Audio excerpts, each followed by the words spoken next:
क्या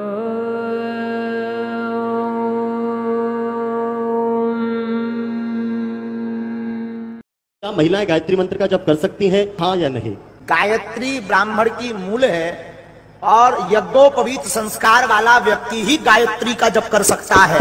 स्त्रियों को यज्ञोपवीत पहनने का अधिकार नहीं है, तो इसका मतलब है कि जो है स्त्रियां गायत्री का जाप नहीं कर सकती। बहुत बहुत साधुवाद महाराज जी। बहुत आर्य समाज आपको शास्त्रार्थ की चुनौती देता है। गायत्री मंत्र का जाप लड़कियां कर सकती हैं ना, स्त्री को गायत्री मंत्र का जाप नहीं करना चाहिए।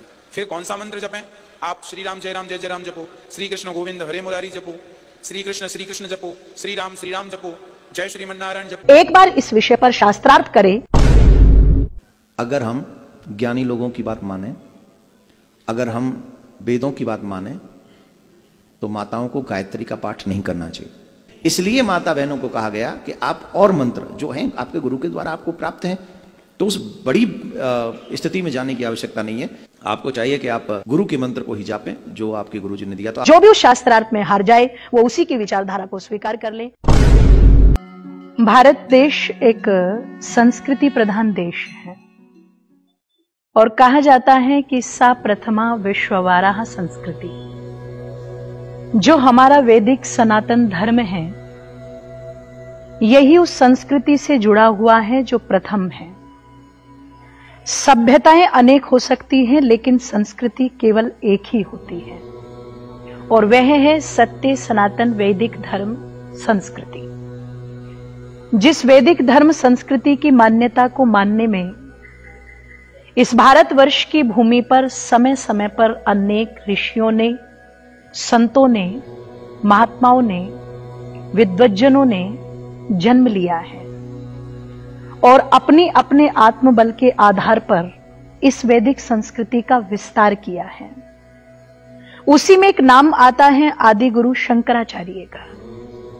निश्चित जिस समय भारत के अंदर बौद्ध मत, जैन मत चरम सीमा पर पनप रहा था, ऐसी विषम परिस्थितियों में आदि गुरु शंकराचार्य ने आकर के सनातन संस्कृति को बचाने का कार्य किया है, जिसकी भूरी भूरी प्रशंसा महर्षि दयानंद ने भी अपने अमर ग्रंथ सत्यार्थ प्रकाश में की है। और आदि गुरु शंकराचार्य की विचारधारा से जो हमारे सन्यासीगण संत जन जुड़े हुए हैं, निश्चित मैं उन सभी को नमन करती हूं, प्रणाम करती हूं। तो पिछले दिनों मैंने आपकी कुछ वीडियोस जो बहुत सोशल मीडिया पर वायरल हो रही हैं उनको देखा और आप दोनों का जो उसमें विचार मुझे लगा कि मुझे इस पर कुछ कहना चाहिए, वो एक ही था कि स्त्रियों को गायत्री मंत्र बोलने का अधिकार नहीं है। गायत्री मंत्र बोलने का अधिकार स्त्रियों को इसलिए नहीं है क्योंकि स्त्रियों का यज्ञोपवीत संस्कार नहीं होता और जिसका यज्ञोपवीत संस्कार होता है वही केवल गायत्री मंत्र बोल सकता है, दूसरा नहीं। मैंने आपके बहुत अच्छे विचारों को भी देखा जो आपने कहा कि धर्म बहुत नहीं होते, धर्म एक ही होता है। निश्चित मैं उससे बहुत प्रभावित भी हुई।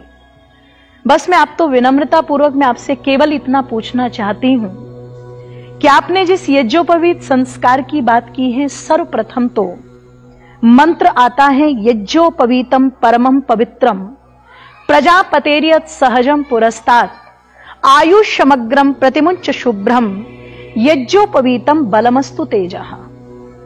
जिस समय यज्ञोपवीत को धारण किया जाता है, कोई भी ब्रह्मचारी जब यज्ञोपवीत को पहनता है तो आचार्य इसी मंत्र का उपदेश करके यज्ञोपवीत ग्रहण कराता है। इस संपूर्ण मंत्र की व्याख्या मैंने एक नहीं अनेक विद्वानों की पढ़ी, अनेक विद्वानों का भाष्य पढ़ा, लेकिन किसी भी विद्वान ने इस मंत्र का यह भाष्य नहीं किया कि यह संस्कार केवल और केवल बालकों का होता है, बालिकाओं का नहीं होता।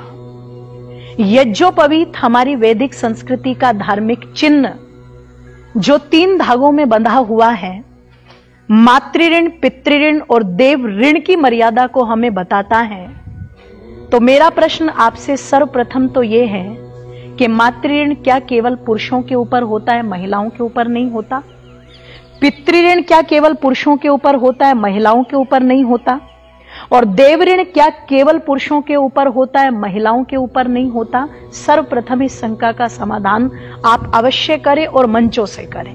दूसरी बात, जिस वेद को अपना आधार बना करके आप कहते हैं कि वेद इसकी आज्ञा नहीं देता और ये वैदिक संस्कृति है, चारों वेदों के अंदर, मैं आपसे फिर कह रही हूं, चारों वेदों के अंदर मुझे एक भी मंत्र ऐसा नहीं मिला जिस मंत्र में यह व्याख्या की गई हो कि स्त्रियों को वेद पढ़ने का या स्त्रियों को गायत्री मंत्र बोलने का कोई अधिकार नहीं है।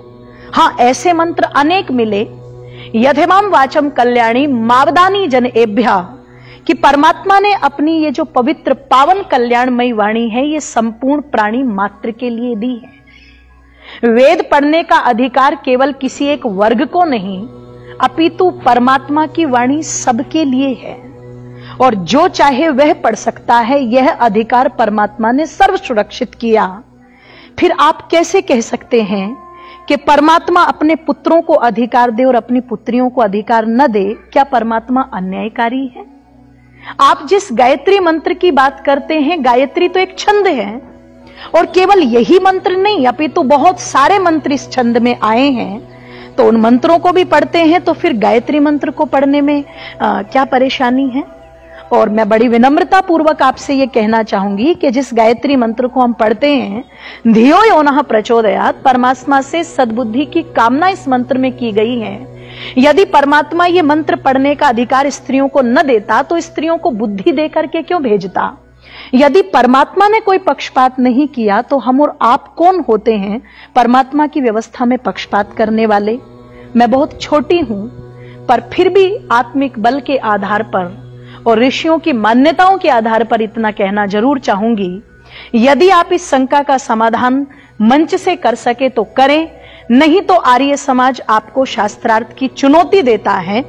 आप आर्य समाज के साथ बैठ करके, हमारे विद्वानों के साथ बैठ करके एक बार इस विषय पर शास्त्रार्थ करें और जो भी उस शास्त्रार्थ में हार जाए वो उसी की विचारधारा को स्वीकार कर ले।